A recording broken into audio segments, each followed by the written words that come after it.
os voy a leer un cuento, igual que si estuviera en clase. O sea que me hago la idea de que todos los que me estáis viendo estáis ahí sentados escuchando la historia. Se titula Colores y más colores. Roxo.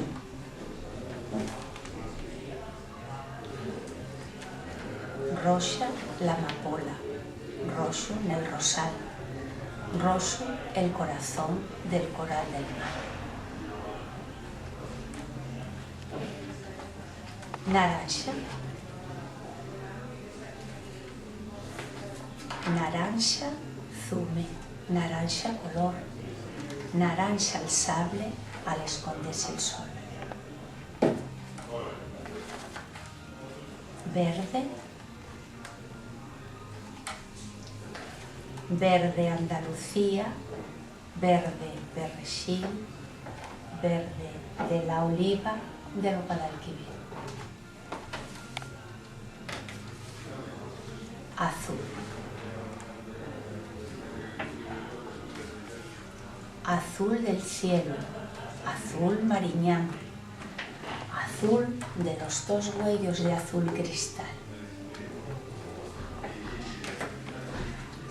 Prieto.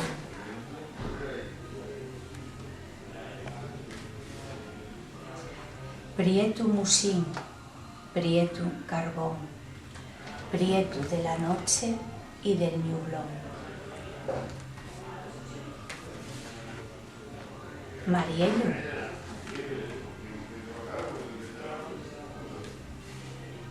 Mariella yema, Mariella flama, Mariello del oro de la retama.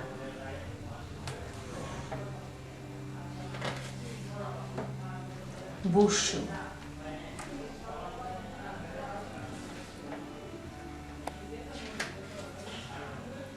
Buxo de la nube, buxo el ratón, buxa ye la borrina nel to pantalón.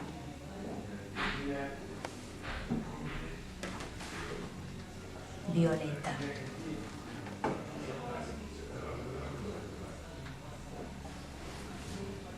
Violeta del lirio, violeta la flor, violeta la tarde, violeta el dolor.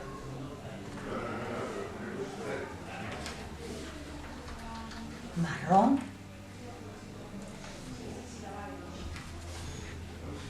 Marrón de la mi tierra, marrón el café, marrón de castañes, y marrón glacé.